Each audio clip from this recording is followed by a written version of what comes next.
People always ask me, why do I come to America? Why don't I stay back in New Zealand? And I say there are two reasons. The first is basic gratitude. You know, my country was saved in World War II from invasion by the Japanese by the massive sacrifice of your fathers and uncles and grandfathers at the battles of Guadalcanal and the Coral Sea and Midway. And that's a very strong memory, guys. The second reason is related, but it's more selfish. Ronald Reagan had it right. This is the last best hope for mankind. If freedom should fail in the United States, if you lose your constitution, your liberty, your economic dynamism, and your military superiority, all of which are in grave danger, the bad guys of this planet, I'm talking Russia, China, Iran, Cuba, Nicaragua, Venezuela, North Korea, and their Islamic allies, and they are allies, folks, they will carve up this planet amongst themselves. And you see this unfolding before your eyes right now, people. You got to think, if you're an ally of America, Israel or Germany or Britain, Canada, South Korea, Japan, Taiwan, Australia, you'd be freaking out right now because you see that your president in this country loves the bad guys a lot more than he loves the good guys. This is causing big instability, folks. Your allies are looking at you and wondering whether it's worth being a friend of America. They see what your president did to Poland and the Czech Republic. One of his first acts of office was to cancel the missile shield that was supposed to protect them from the Russians. Then they saw him abandon Georgia to the Russians. Then, when there was a genuine revolution against the mullahs in Iran, he did nothing, and thousands of people were left to die. Then, when the Muslim Brotherhood and their allies in the Communist Party of Egypt took over that country, Obama cheered them on. And now they're looking at the Ukraine, folks. Whoever controls the Ukraine is going to control Europe. The Ukraine has a treaty signed in your Senate under Bill Clinton guaranteeing that country American protection from Russian military aggression. And now that they need it, folks, where is it?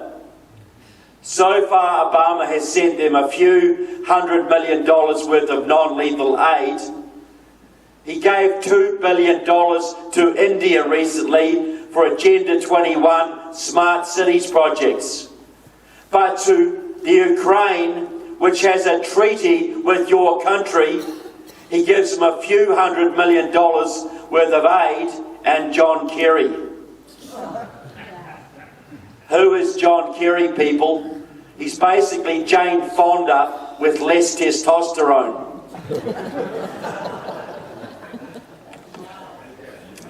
But to be fair to Mr. Obama, and we have to be balanced, he has also instituted some sanctions on some rich Russians to terrify Mr. Putin into submission. I saw a rally in downtown Moscow recently, pro-Putin rally. A woman held up a sign that expressed it very well. The sign said, "Your pornography is harder than your sanctions." Terrified of you, aren't they? So you've got a situation now where Putin is clearly trying to re-establish the old Russian Empire. He won't stop at the Ukraine. He'll take the Baltic states, Eastern Europe, and then he'll come for the rest of Europe. You've got China building a big blue water navy in the Pacific, threatening Japan, threatening the Philippines. You've got Iran threatening Israel, and they already have the bomb, folks. They've had the bomb for a long time. And if they didn't, their Russian allies could ship them 1,000 across the border tomorrow. It's all a farce. And then you've got ISIS committing unimaginable atrocities across Syria and Iraq. Peace is breaking out, folks. according to your president, because this is the time we need to cut the United States military. Obama is purging generals he doesn't like. He's driving thousands of good officers out of the military with the gay policy, women in combat, and rock-bottom morale. He wants to cut your Navy back to pre-World War II levels, your Army back to World War I levels. He's cancelling weapon systems all over the country. Tucson is suffering from that. And he wants to cut your nuclear arsenal down to 265 nukes and then down to 0. Because peace is breaking out all over, folks. He's doing all of this when your allies are backing away from you. Your enemies are advancing. This is a time to gut your military. Obama has abandoned Reagan's doctrine of peace through strength. And what happens to your peace, folks, when you lose your strength? What's happening in the world today? Would thousands of people today be dying in the Middle East and Africa? Would Christian communities be being obliterated? Forced conversions, church burnings, mass slaughters. Would any of that be happening if you had a Reagan in the White House today? No way. But this is happening, people. Folks are dying. We're on the verge of World War III because this country has twice elected an anti-American president. People say this man is a fool. This man's out of his depth. He doesn't know what he's doing. People, if Obama was a fool, would he not make some mistakes in your favour occasionally? Obama was mentored by pro-Soviet Marxists his entire life. Frank Marshall Davis in Hawaii, almost certainly a Soviet agent. Alice Palmer in Chicago, the woman who got him his first job in politics, definitely a Soviet agent. Davis and Palmer were both very active in the US and international peace movement. The peace movement has always been controlled by the communists, and its job is to divide America from its allies and gut your military, so that their friends in Russia and China can rule this planet. What do you think Frank Marshall Davis and Alice Palmer would think of the job your president has done on your military? You're pretty darn pleased, I would think. If Obama was a fully paid up Russian agent here to destroy your military, gut your economy, and cancel your national sovereignty, what would he be doing differently than he is today, folks? This is not about a depression, folks. You're Americans. You'll fight out of a depression. This is not about even losing your rights, because you're Americans and you'll stand up and take them back. But have you ever been in a position before when your commander-in-chief is blowing off your allies, empowering your enemies, and smashing your national defences? What is the inevitable result of this, people? This is the survival of America at stake, your physical survival. And not just America, every Western country. Because if you go, we all go. The Chinese are knocking on my doorstep right now, people. If you go down, they'll have us in a heartbeat. And all those Americans who think they can bug out to New Zealand or Honduras or Costa Rica, they are delusional, folks. Absolutely delusional. There ain't nowhere to run, because if there was, I would have found it by now, people. I think the most significant thing your president said in his entire first term of office, when he was caught off mic in South Korea, thought no one was listening, with then Russian President Dmitry Medvedev. Yes, Mr. Medvedev, when I get re-elected, I'll have more flexibility to deal with you. Yes, said Medvedev, I understand. I will pass your message on to Vladimir. We are with you. That sums it up, people. What more of a warning do you need? Now, my books, which are available for sale out there's only a couple of the first one left. The first one was Barack Obama and the Enemies Within. Nearly 700 pages on Obama's pro-Soviet, Marxist, anti-Israeli ties. It's a very heavy book, folks. I got really sick of lugging it around the country, I can tell you. And I vowed and declared that my next book would be smaller and lighter. And this one is The Enemies Within, Communists, Socialists and Progressives in the US Congress.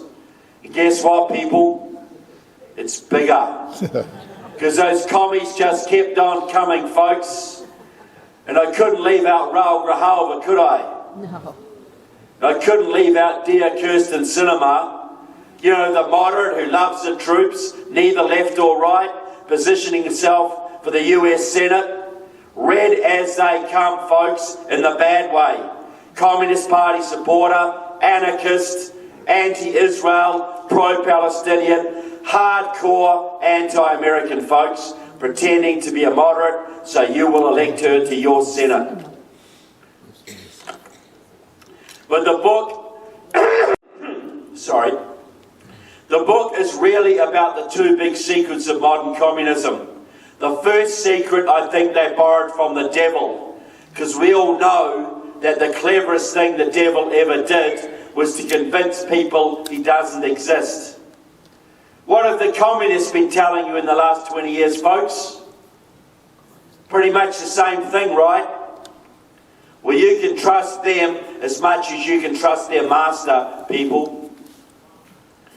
Now, the other big secret of modern communism, which is hardly ever discussed in the thousands of books on the subject, I think mine is one of the first, it is the ability of a tiny Marxist-Leninist party, maybe only a few hundred comrades strong. It is their ability to influence and even control the legislative process in their country. In other words, to write the laws. What I'm telling you is this: less than 20,000 card-carrying communists in your country are writing the legislation right now that controls the lives of more than 300 million Americans. Not 50 years ago, folks, right now in 2015. A little bit far-fetched, is it not? If I'd said that 10 years ago, I'm sure you'd have laughed me out of the room. Maybe not quite so much now. Now, the mechanism they use to achieve this, the main mechanism, is control of the labour unions, organised labour. Now, you might say, well, look, we're Arizona, we're a right-to-work state. We don't have to worry about that. You tell me this. You name me one elected Democrat in this country, from county commission to federal level, who does not owe his job to the unions. For money, for manpower, for get out the vote, even for vote fraud, folks. It's the unions that carry the day. The Democrat Party would be nothing without the unions. So the process is very simple. Well, no, I've got to add too. You were very lucky in America for a long time because your AFL-CIO was run by hardcore anti-communists like Lane Kirkland and George Meany. But in 1995, everything changed, folks. 5 years after the collapse of the Berlin Wall, the communists, Democratic Socialists of America, Gramsciist Marxists, they believe in revolution through infiltration. That was the year they took over the AFL-CIO.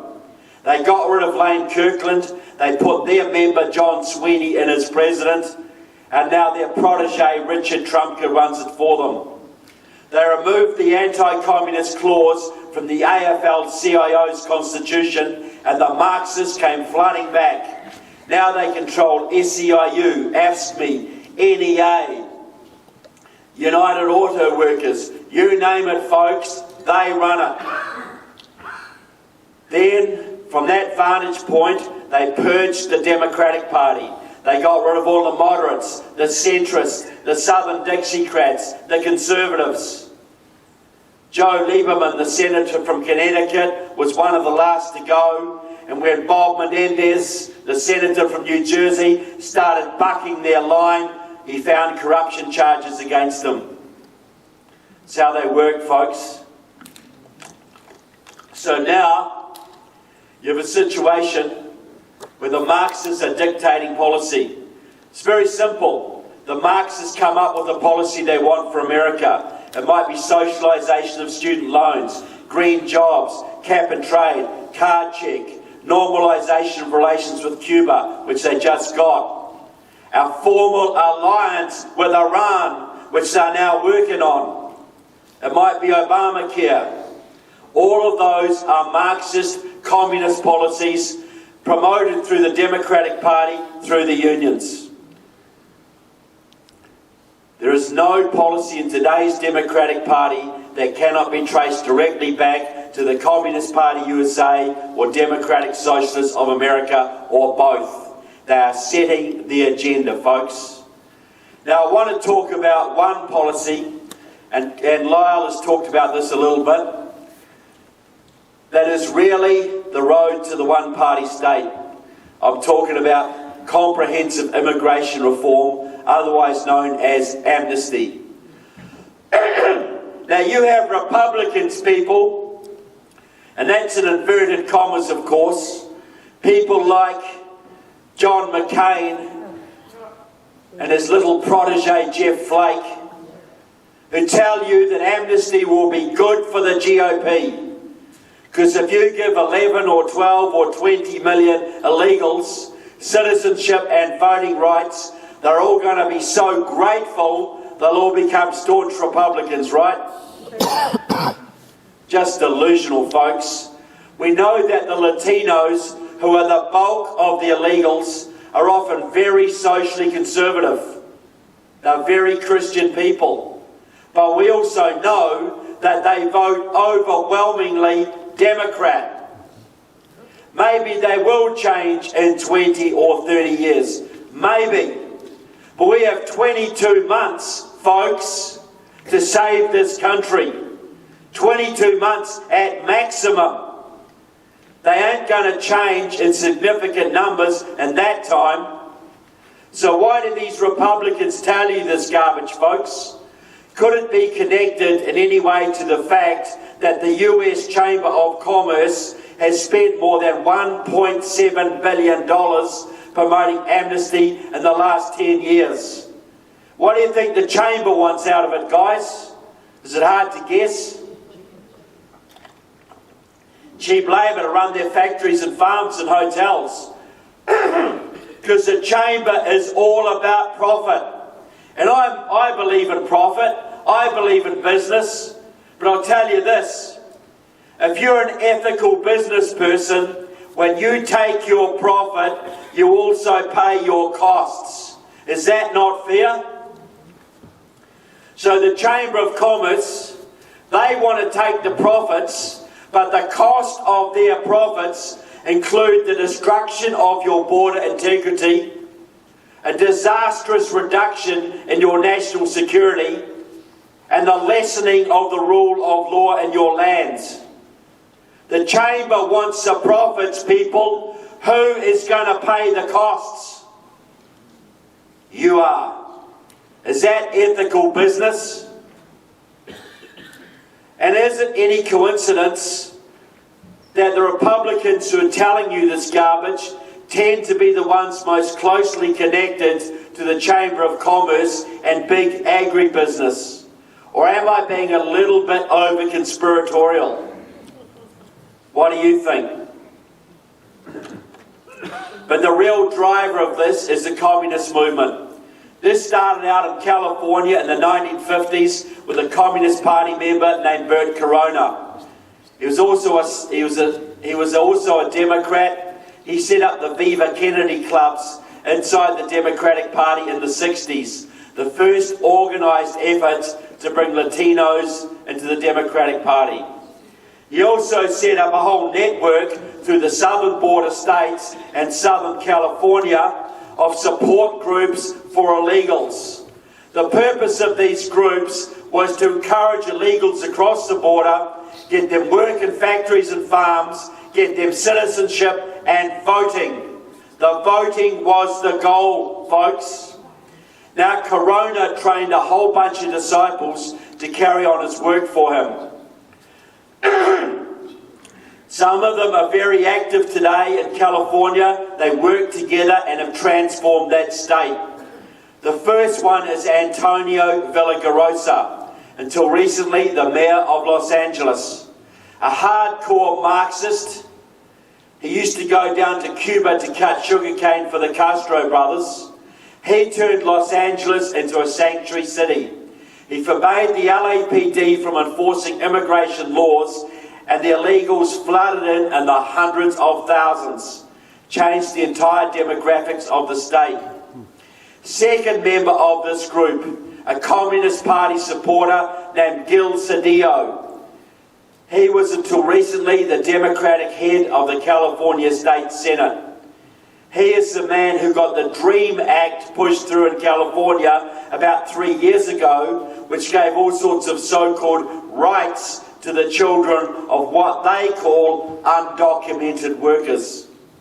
Third member of this group, another Marxist, the most powerful woman in California, in my opinion, Maria Elena Durazzo, the head of the California AFL-CIO. She is behind the massive union-driven and union-paid-for Latino voter registration drives and get-out-the-vote efforts that have added hundreds of thousands of new Latino voters to the California rolls in the last 15 years. Almost all of them Democrats. The result of this deliberate Marxist program has been to turn California from a reddish, purplish state to solidly blue. All of the Electoral College votes from California, your most popular state, now belong to the Democrats. Hugely important when it comes to presidential elections, folks. Huge. Come to your state. Go down to Tucson. The most influential politician in your state since Barry Goldwater died in 2012. A man called Lorenzo Torres. Ever heard of him? He was the head of the Communist Party USA's Latino Commission. He worked very closely with Corona and politicians all over the Southwest.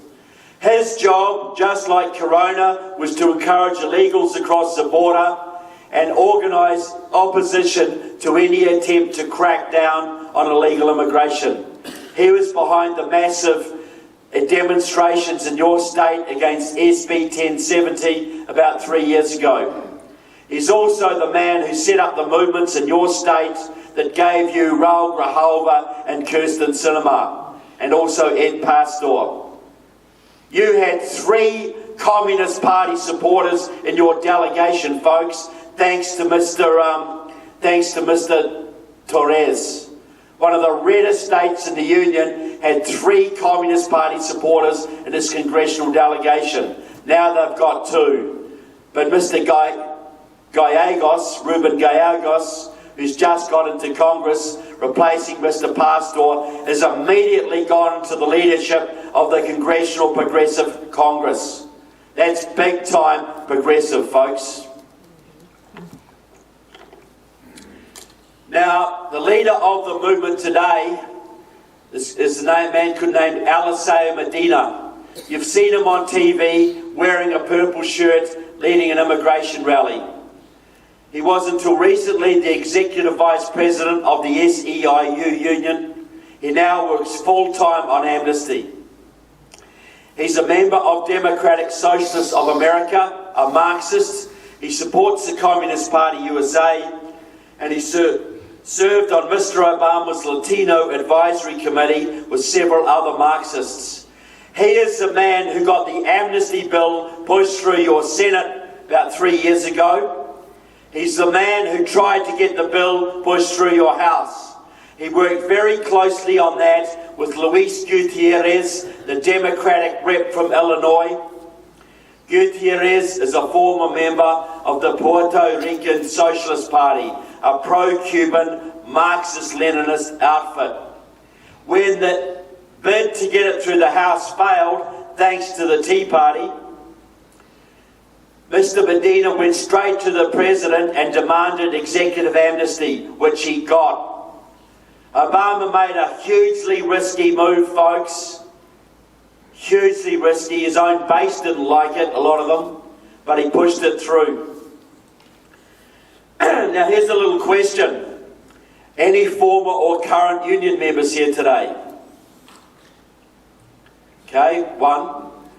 Look, I know it's a pretty right-to-work state here. Not trying to persecute you, ma'am.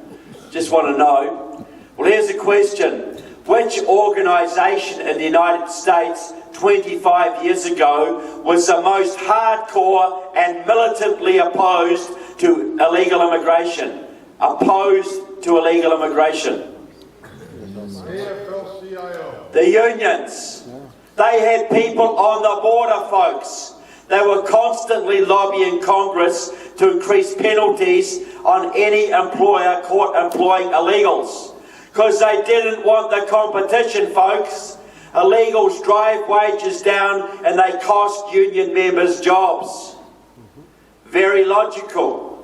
So in 2015, which organisation is leading the charge to legalise the illegals?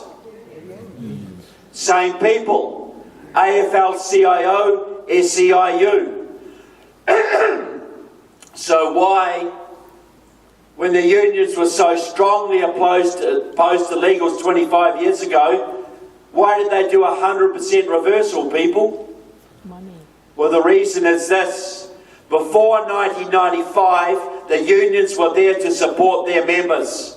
After 1995, when they were taken over by Democratic Socialists of America and the Communist Party USA, their agenda changed, not to supporting their members, but to promoting Marxist revolution. The unions are taking their members' money every day and selling their jobs down the river, because the revolution comes first, folks. And it is not easy to get union members to vote directly against their own interests. It took Medina 5 years of hardcore lobbying and arm twisting inside the AFL-CIO to get them to flip their policy from anti-illegal to pro-illegal, which he achieved at their national convention in Louisiana in 2000. The Marxists did it, folks. But the real question is this: why does he want it? Why does he work full-time on this? And why did Obama risk losing the Senate to do this through executive amnesty? And it did cost him the Senate, folks. Fat lot of good the Republicans did with it afterwards, but it did cost them the Senate. Well, Medina let the cat out of the bag at a big progressive conference in Washington, D.C. 3 years ago. I have him on tape, and I quote him in my book. He got up in front of the comrades and said this: passing amnesty is the #1 priority of the progressive movement. And did he talk about compassion, reuniting families, the American dream, giving immigrants a break? Not a single word, folks. All he said was this: in 2008, Latinos voted overwhelmingly for Obama and progressive candidates. If we stand by these people and get them citizenship and voting rights, they will stand with our movement. That will give us at least 8 million more Democratic Party votes. That will give us a governing majority, not just for the next few election cycles, but for the foreseeable future. In other words, forever, people. Mitt Romney lost by 2.5 million votes. 8 million more Democratic Party votes, people. The first thing that will happen is that Texas will go blue. And if you take the Electoral College votes from Texas, your second most populous state, add them to the Electoral College votes of California, your most populous state, which they've already gotten through illegal immigration, add the totals, folks, do the math. It becomes almost impossible, except for one caveat. It becomes almost impossible for the Republicans or any other Conservatives to ever elect another president. Ever. One-party state, folks. Democrats controlled by unions and communists. And if you think the Democrats are arrogant now, what do you think they'd be like with 8 million more votes in their pockets and the GOP permanently out of office? Would it just be the IRS they send after you? Would this country become like France or Germany? I wish. Or would it become like Venezuela pretty quickly and Cuba not long after? Because that is their plan, folks. That is why they are doing this. That is why Obama was willing to give up the Senate, because he knows that amnesty is the road to the one-party state. Leninism, folks, 2 steps forward, 1 step backwards, 2 steps forward. That is Leninism at work. Now, the other thing my book is about is the individuals, because I think these people should be held accountable for what they're doing to your country, folks.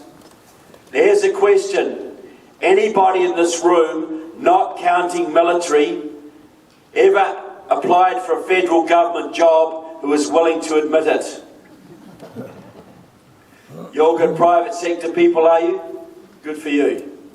Look, I know that most federal government jobs, even in the post office once, you needed an FBI security check to work for the federal government. I had a friend, and they would go through your underwear drawers, folks, and check out your family background, childhood, overseas travel, education, drug habits, criminal convictions. I had a friend who applied for a federal government job in Virginia a couple of years ago. The FBI sent 2 agents up to Canada to interview this man's communist uncle. On the strength of that interview, my friend, a good conservative, was denied that position. And fair enough, folks, because this is the federal government we're talking here. This is the heart of the free world. You have enemies who will use your weak and dishonest against you, to spy against you, to subvert you, to betray you. We know this happens. They need to be able to trust you, folks. You might be guarding the state secrets one day. You might be guarding the president or a nuclear facility. You might be in charge of a municipal water supply. You could sabotage it. They need to trust you. But what if you're a young Marxist radical who hangs around with the local Communist Party and they control the unions and the Democratic Party? Someone like Kirsten Sinema or Raul Grijalva or Eddie Bernice Johnson or Sheila Jackson Lee or Danny Davis or Jan Schakowsky or Rosa DeLauro or Nancy Pelosi or Barbara Boxer or Tammy Baldwin or Patty Murray or Jerry Nadler. You hang around with the communists, they control the unions and the Democratic Party, and they can get you elected to Congress or even the Senate posing as our Democrat. And when you're there, you can serve on the Science and Technology Committee, the Homeland Security Committee, the Armed Services Committee, even the Intelligence Committee, folks. Nancy Pelosi just appointed Andre Carson of Indiana to the Intelligence Committee. That man has both Marxist and Muslim Brotherhood ties, folks, and he's going to have access to information from all of your intelligence agencies. You can serve on these committees, have access to any information you want, and the ability to influence public policy and directions favourable to your enemies. How much of an FBI security check does that one need, folks? Nothing. Zero. Because the people are supposed to vet the candidates, right? And the media is supposed to help you do it, right? How's that working out, guys? Can you see the problem? If you were a foreign intelligence officer working out of the United Nations, which has hundreds of them undercover up there, working for North Korea, or China, or Russia, or Cuba, or Nicaragua, or Venezuela, or one of the Islamic states, and you had networks of spies and supporters in the communist movement and the labour movement of this country, and they all do, and some of those groups had the ability to elect their secret members and sympathisers into your Congress or your Senate, where they could get any information you wanted and steer public policy and foreign policy and directions favourable to those enemy countries. Do you think those foreign intelligence officers are so stupid and lazy they do not exploit that massive hole in your national security? Seriously? People, if these enemy agents don't do their jobs right, they might not go home to a fat pension. They might go home to the gulag. Do you seriously think they're going to ignore this massive hole in your national security? The most important and influential legislators in the entire free world with no security checks. Do you think they're going to ignore that opportunity? Every European country, Western country, has had members of their parliaments arrested and jailed for spying for the Eastern Bloc or foreign countries. You've never had one. Do you think no one's ever done it? You are the main enemy, folks. No security checks at all. I quote Raul Castro in my book, boasting about how members of your Congressional Black Caucus go down to Cuba on a regular basis to talk to the Castros about how they're going to work inside your Congress to change your foreign policy to ease trade and travel restrictions on Cuba. And they're doing it right now, folks. So basically, the Cuban communists can send more spies and more terrorists and more drugs to your country, folks. What do you call people who go from your country to an enemy foreign country to help them against you? What is the penalty for that one, people? So why is it happening every day? And why does no one do anything about it? The old saying, folks, why doth treason never prosper? Because when treason prospers, none dare call it treason. When it's endemic, folks, when everybody's doing it, nobody dares to call it out. It's been going on for a while too. Any Vietnam veterans in the room today? 1, 2, 3, 4, 5. The first thing I'll say, gentlemen, is thank you. Now I want to ask you a couple of questions, and I hope I'm not too uncomfortable. Was the Vietnam War lost in the jungles of Vietnam? Okay. Is it true that you had some pretty tough rules of engagement? Couldn't return fire until you requested permission? Couldn't chase the enemy to certain places? Couldn't mine mine Hanoi Harbour, couldn't bomb certain targets, couldn't chase the enemy across borders, couldn't hold territory, had to leave it, allow the enemy to re-infiltrate. Is any of that true? Here's a really dumb question. Did that hamper your ability to win that war? Okay, so had you been allowed to fight that war, to actually take the fight to the heart of the enemy and fight to win, could you have won it and won it pretty quickly? Yes. All veterans tell me exactly the same thing. And is it also true that when you withdrew, your Congress defunded the South Vietnamese military and guaranteed a communist takeover? Okay, so you lost 58,000 of your men in that war, folks. Your brothers, your uncles, your fathers, your classmates, your soldiers in arms.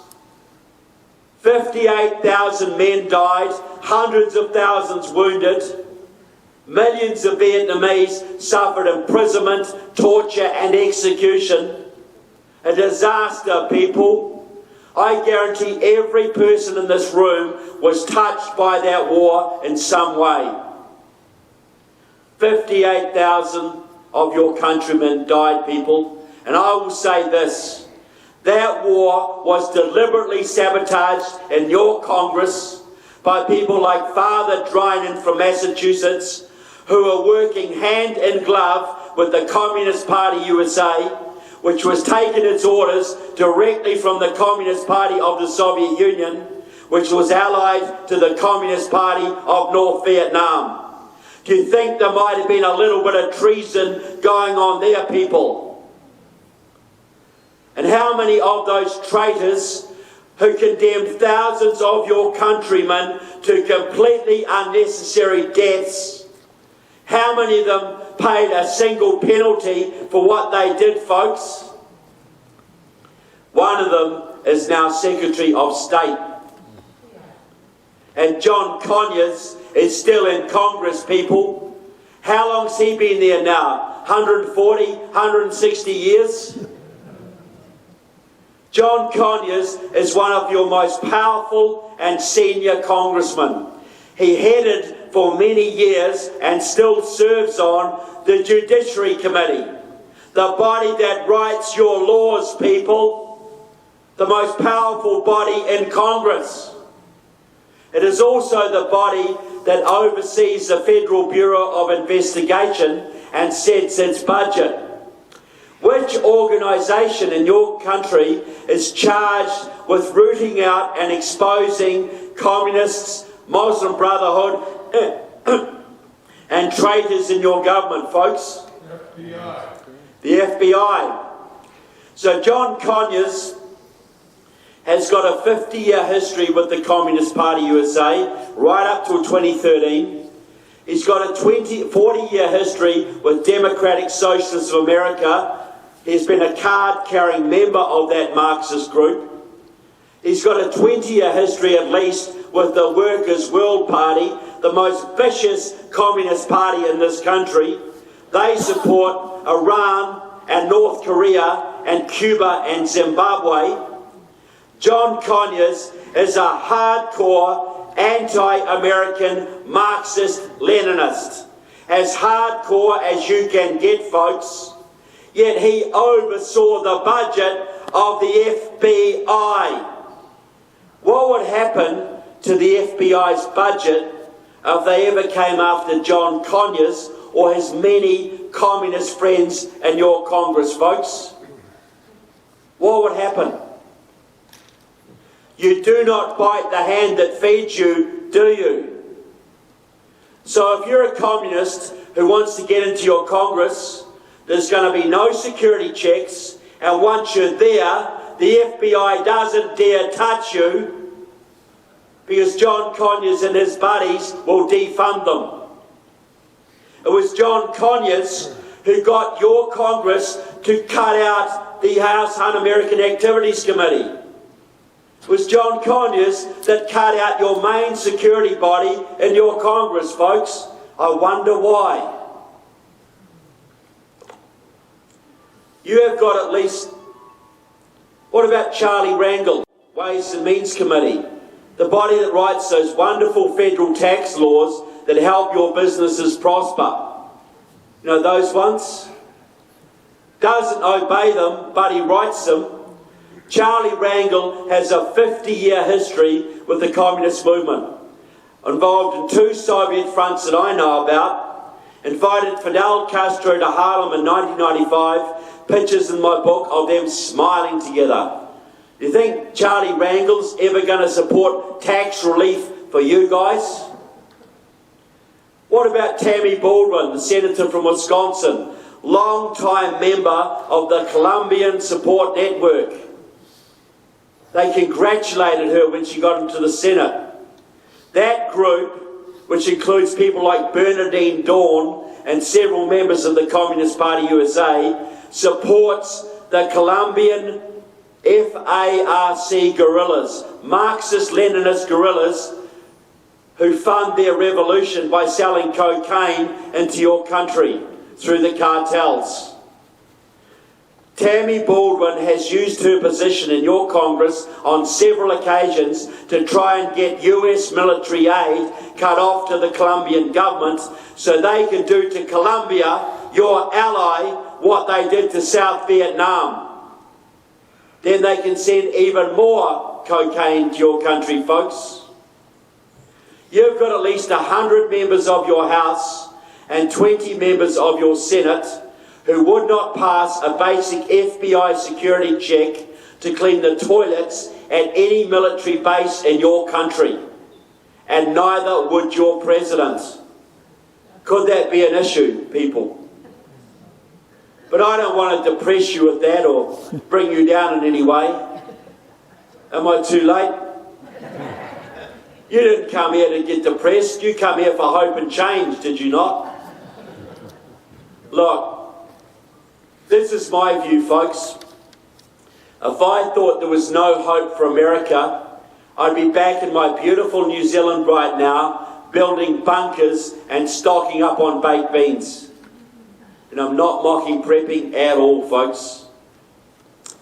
But this is how I see it. 2008, the left had a slam dunk. They had the House, they had the Senate, and they had their man in the White House. Finally, all of their ducks were in a row. And those 60s radicals who'd been burrowing through the Democratic Party, through the unions, through the media, through the universities, finally, people, they had it. They were going to have their revolution and they were going to take down the great Satan, folks. 2009, 2010, something miraculous happens. I don't use that word lightly. Some of you may have been involved in that. I know some of you were. I'm talking about the Tea Parties, folks. The Tea Party, the 912s, Glenn Beck. In 2008, Obama could walk on water. He was practically the second coming. 2 years later, thanks to the Tea Party and Glenn Beck, and the only person in this country who doesn't know that they did it is Karl Rove. Thanks to the Tea Party and Glenn Beck, the Democrats lost the House in a landslide. And that brought the agenda of the left to a grinding, screeching halt. Amen. They had it in the bag, folks. They were breaking out the vodka. Who was going to stand in their way? John Boehner? They had it in the bag, and a bunch of amateurs and novices stood up and took their toys away. And some of the Tea Party folks wonder why they get called dirty names. Why do these people hate us? What have we ever done to them? They had the revolution, folks. 40 years of hard work. They had it in the bag, and a bunch of amateurs and novices took it away from them.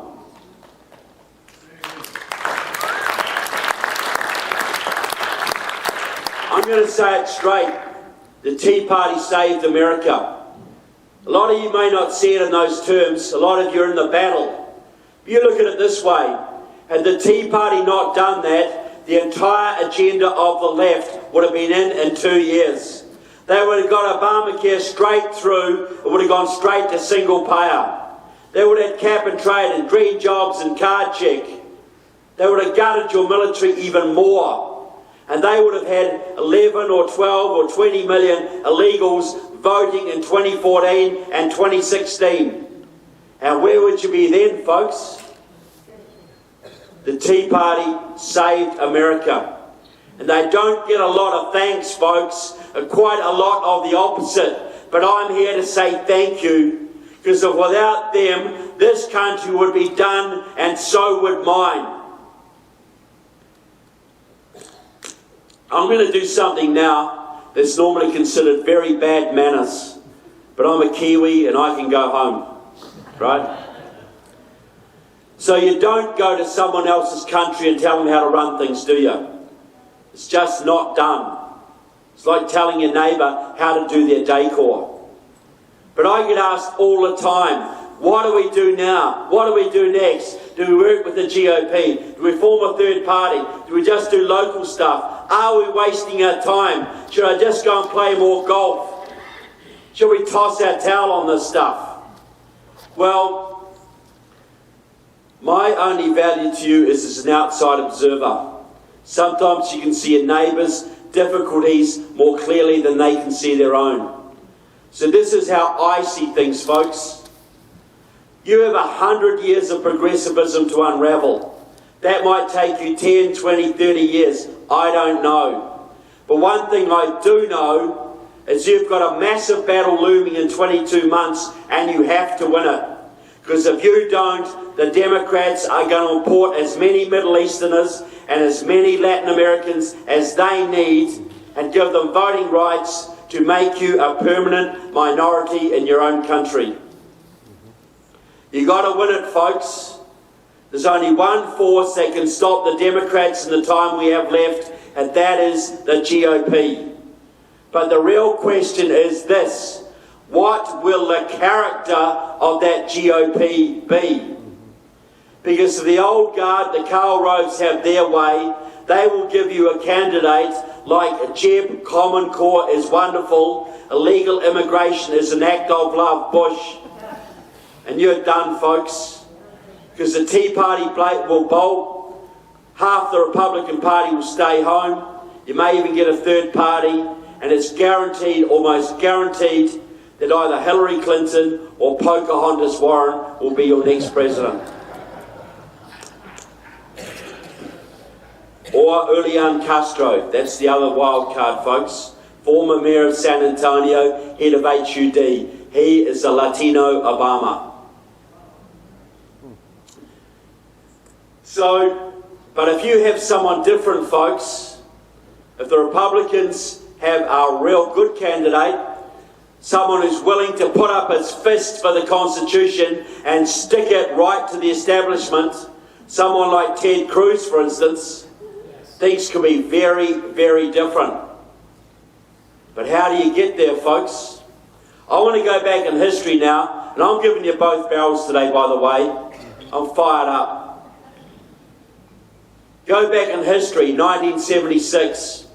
This country had been losing its liberties, Republican, Democrat, for decades. And the people were pretty darn disgusted, but they had nowhere to go. That year, they finally got an option.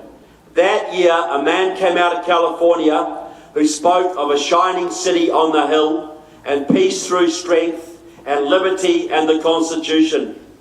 And hundreds of thousands of people, just like you, loved Ronald Reagan's message, and they piled into the GOP, thought we'll get him the nomination, we'll be welcomed, we'll work together, and Ronald Reagan can save this country. And what did the Republican old guard think of them, folks? What did the Rockefeller Republicans think of Ronald Reagan and his friends? They hated them, people. They despised them. They lied about them, they sabotaged them, they slandered him, they dirty tricked them.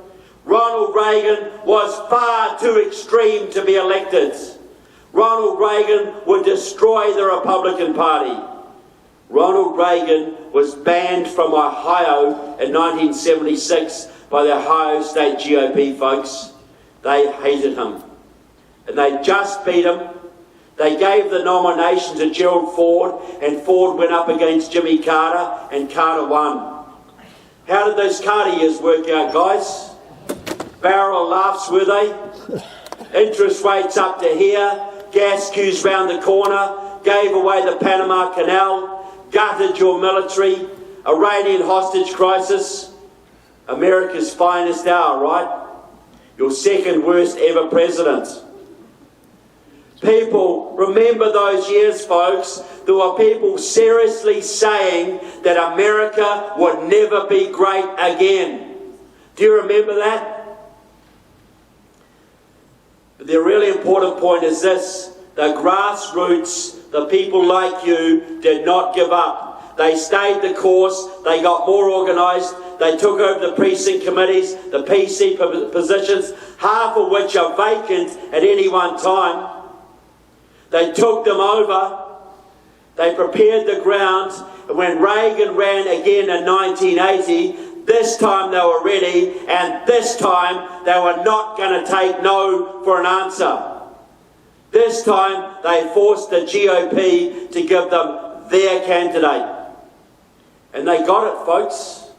They got Reagan the nomination. He went up against Jimmy Carter and he took him out 48 states to 2. Not bad for an unelectable candidate, right? Folks, the Iranian hostages were back on the first day. The interest rates went down. The taxes went down. The economy boomed. He rebuilt your military, and he rebuilt the pride in this country, and he took out the Soviets without firing a shot, folks.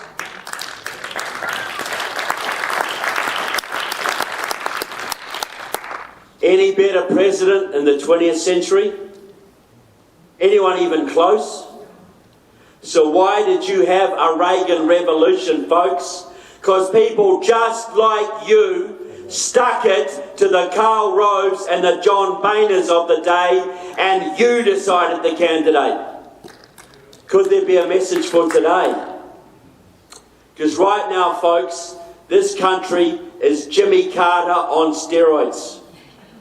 And you need, no disrespect intended, you need Ronald Reagan on meth to turn this around, guys.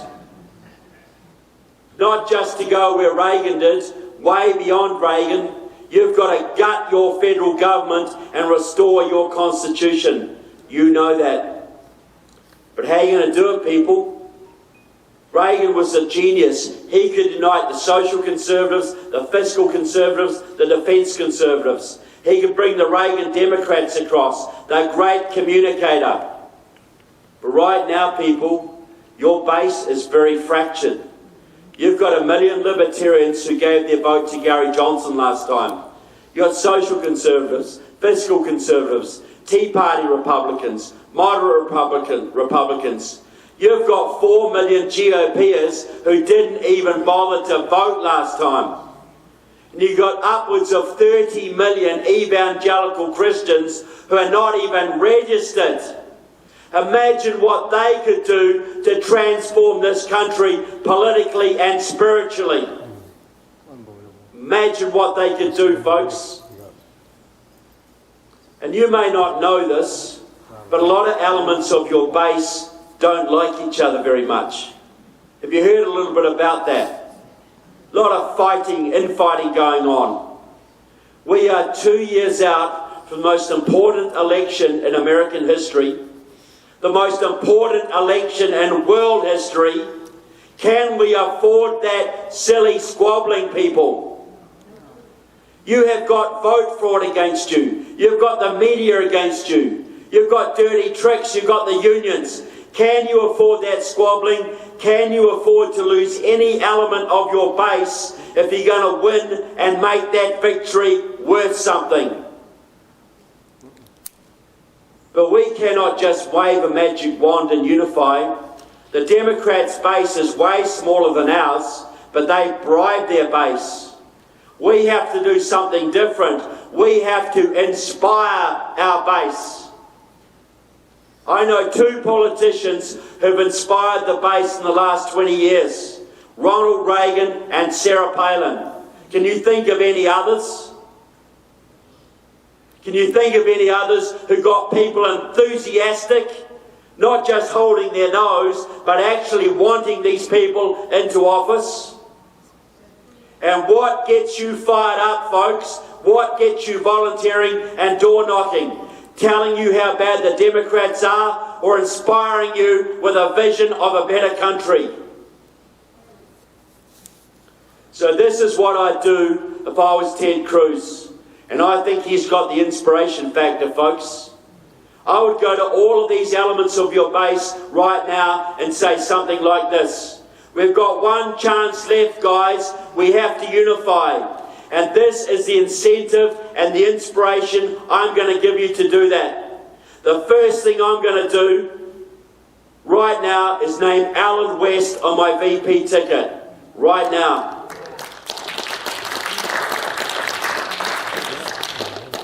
Or maybe, as someone suggested, Carly Fiorina. Another very good choice. Then I'm going to name Rand, for you libertarians, it's going to be Rand Paul, Secretary of the Treasury, and he can do what he darn well wants to the Federal Reserve and the IRS. Carte blanche. And then it's going to be Sarah Palin, Secretary of Energy, and it's going to be drill, baby, drill. Drill in your backyard if you want to.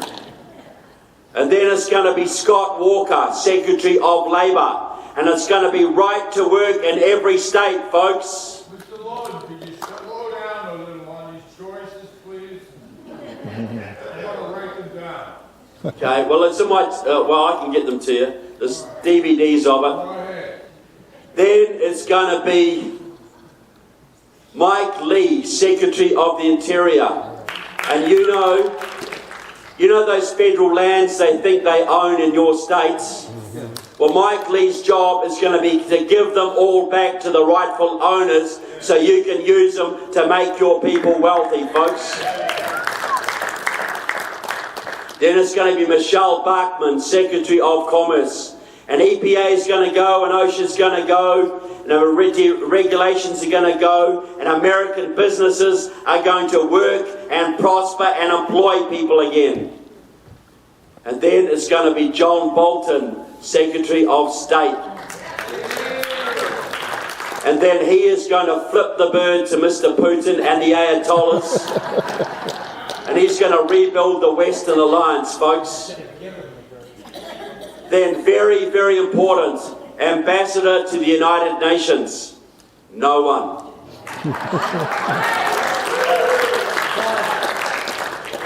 And then it's going to be Dr. Ben Carson, Secretary of Health and Human Services. And he's going to end the welfare culture in this country, folks, and restore dignity to your communities.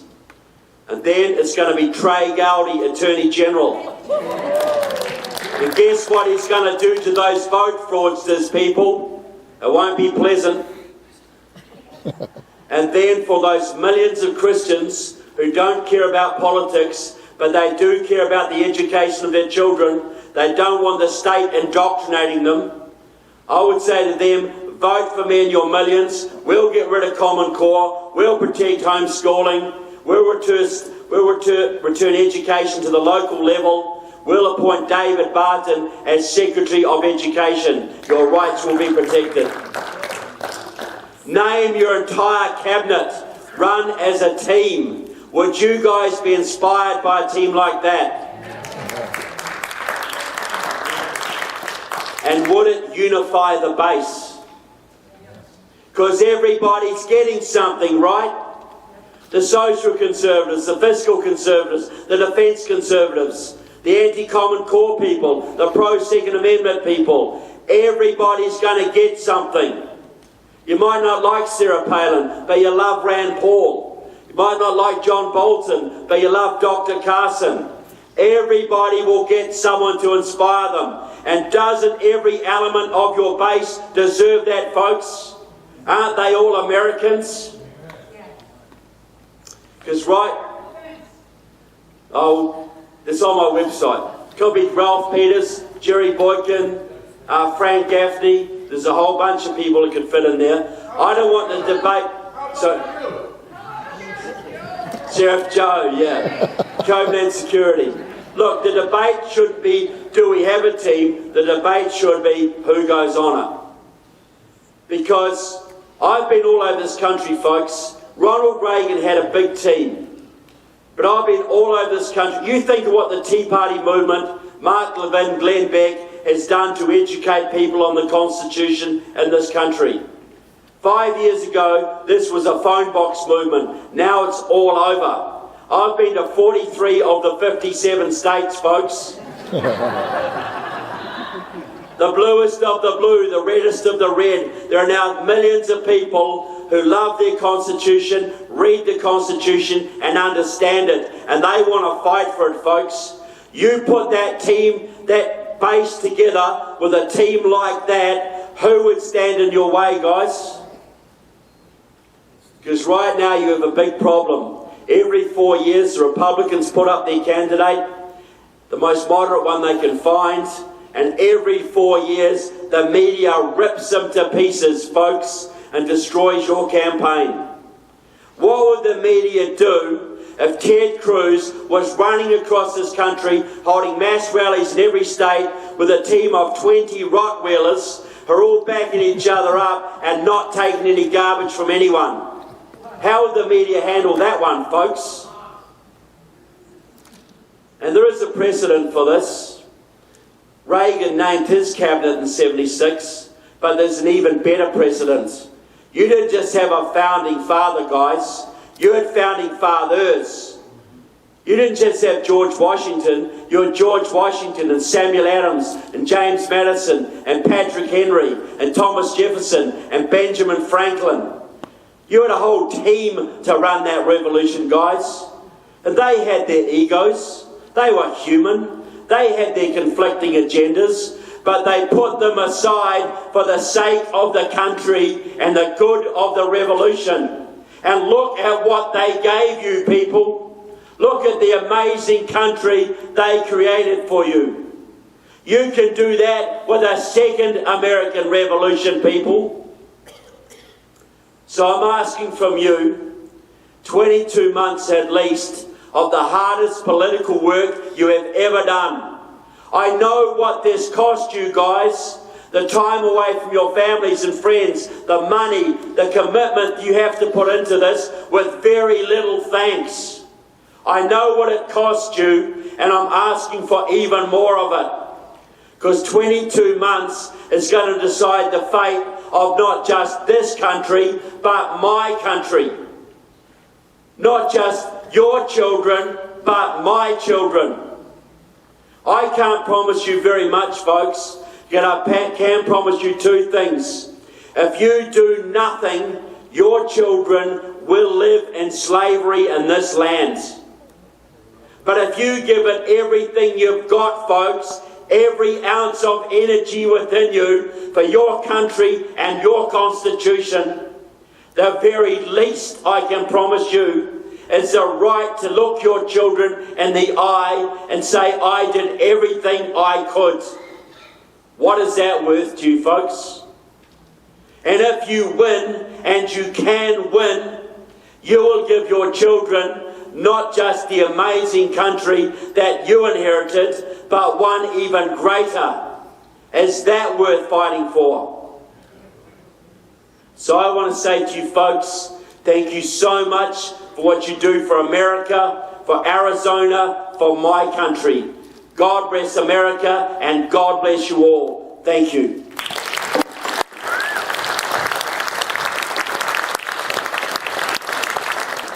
My name is Dennis Weiland. I'm part of LD23 here. We've got quite a few of our members here. My question has to do with communism and Muslims. Since communism has to have no religion, no God other than communism, how do the Muslims want to work with them? I just have never been able to figure that out. I wonder if you had a concept for it. Well, I'll say even more than that. Well, there's the fact that they have a common enemy. Just like the Nazis worked with the Soviets, before World War II. They both hate America, they both hate free enterprise, they both hate your society, and they want to bring it down. But it goes deeper than that. We know that the communists have been infiltrating the Christian churches in this country for decades. We know that the communists behind the gay radical movement, the radical feminist movement, the Ferguson rioting, they're behind all of this. They're behind the unions. They are also behind much of what we call radical Islam. You've got to realise that the communists were infiltrating the Islamic seminaries in the Middle East back in the 1920s. That huge Muslim population in their territory, they had to control them. Just like they took over the Russian Orthodox Church, they took over the Islamic seminaries. And they used the Muslims as a battering ram. They used them in World War II. They still use them now. Ion Pachepa, the head of the Romanian KGB, reveals in his book Disinformation how he worked with Andropov, the head of the Russian KGB in the 1970s, to send 4,000 radicals into the Islamic world to stir up hatred against Israel and the United States.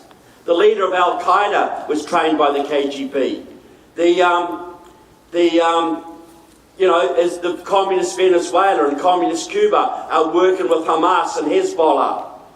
Radical Islam is effectively a tool of the Russians. Doesn't mean that every radical Muslim understands that. Of course they don't. But they are the tools of the Russians. If you want to confront radical Islam, you have to confront Moscow. And you've got some American conservatives, because Mr. Putin pretends to be a Christian and goes and talks to the Russian Orthodox Church, which he totally controls. They think he's this great Christian saviour who's going to save Europe from the Muslim hordes. What a scam, people. He controls those Muslim hordes.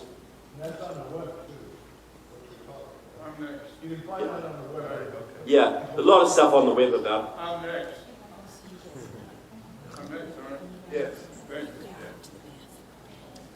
Ladies and gentlemen, I want you to direct yourself to how many people are in this room. How many? How many? 50? Not enough. Who said not enough? You get a cigar. All right. Now let's just say that each of you knows 25 people. What I want you to do, I'm asking you to do on this gentleman's behalf.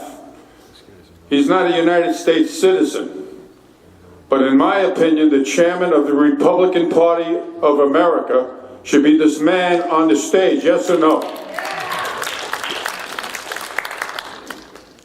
Each of you knows at least 25 people. Now multiply that times all of you in the room. There's at least 50 maybe? 50 times 25. This man has stated the absolute truth. And I researched everything he has said, and this is my second meeting. I also want to put out there that I run for the United States Senate twice. Did not prevail. This man has talked to you about the truth today. This nation is under war. Each of you tell what you've seen today on this man's behalf to 25 people. We need to take hold of the grassroots of this country, yes or no? And the only way we're going to fight the enemy is to get more grassroots than they have. His organization, the fact that he has named a cabinet, the president should name the cabinet, is exactly what we need. And if there's any enemies in this room, leave. Finally, here's my question. Hollywood is composed of a lot of Democrats, Jewish people, who founded that great society. Yes, ma'am. Democrats first, then Jews. They profess to be Democrats first and then Jews. They don't even stand up for their Jewishness. Exactly. Ma'am, don't steal my lines, please. Ma'am, don't steal my line. No questions yet. Let me finish. Why are they not supporting Israel. Why? Why are they not supporting Israel? Why? Does anybody have the answer? And then I want to turn it back to this great orator. Yes, sir. Because those Jews that you're speaking about are not really religious people. No. They are not really, they are in name. Stand up, sir. I want the people to hear your answer. They are only Jews in name. They do not know the Lord. They're not walking in it. They don't believe in their own faith. They're basically just like they're Sir, stop stealing my act, will you please? Thank you very much for your time this morning. I have a little problem with my foot. I'll work it out. Thank you, sir, for gracing your arts with your presence. Thank you. All right. I'll get a question quick, if there is one. Another speaker here talked about the fact that the Communist Republican Party neutered the Democratic, the whole thing. But he says, so who is in control? And he was talking about the Trilateral Commission, 1973, with Rockefeller and Zbigniew Brzezinski. See, we all know that what I've talked about today is basically one arm of an octopus. That arm is about to strangle this country, and we have to chop it off. Just like in World War II, we know that the Nazis were created by higher powers, but American boys still had to put on uniforms and pick up guns and go and stop them. So we got a battle right in front of us. We've got to take back the presidency. Now, the Democrats are gone. The Republicans are a third gone, a third progressives, a third and one worlders, a third go-alongs to get-alongs, and a third patriots. We have to support that third patriots. We know that there are big organisations in the world, like the Trilateral Commissions, CFR, etc., who pull a lot of strings, but they don't pull every string.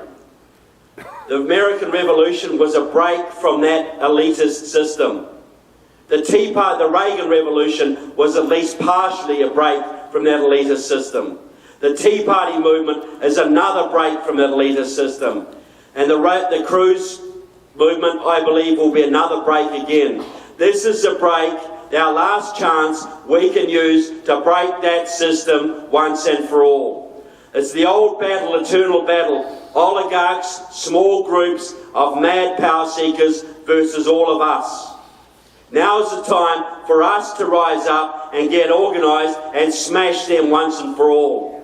And we can do that, folks. There's a lot more of us, and we have the truth on our side than there are of them. This is your last chance to do it, and this is our last chance to defeat them, for a long time at least. And we have it right in front of us to do it, folks. If we can restore America and restore the American Constitution, that is a major stick in the eye of the one worlders. And we can start freedom revolutions across this planet, folks. If we lose, it's 1,000 years of darkness. If we win, we can have a new golden age. The choice is ours. Thank you. Now, I just want to say, maybe one or two more questions, but I want to say, while I have a chance, the only reason I come to America is because people like you are doing what you're doing. That's why I'm here, folks. I'm proud to be amongst you.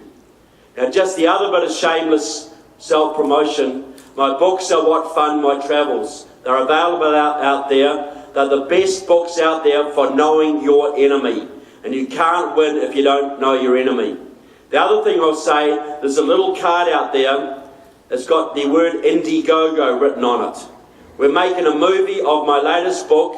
It's going to be in the theatres hopefully in October. A high-level Hollywood quality production where we'll name the names and expose the Marxists in your Congress. The roots of Obamacare, the Marxist roots of amnesty, the way they're gutting your military. And we'll stick it to them, folks, a year before the elections. If you want to help that movie get going, we're funding it partly through investors. If anybody wants to talk about that, please talk to me. If you just want to make a contribution, you go to that, get that little card, go to the Indiegogo website and type in exposing the enemies within, and you can make a contribution. And I'd appreciate if you do. But ultimately, I just want to say, you are the backbone of this country, and history is going to write very kindly of you if we win this, and we can win this.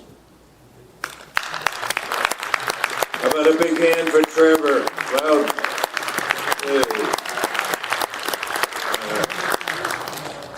Okay, thanks very much. Thanks for having me.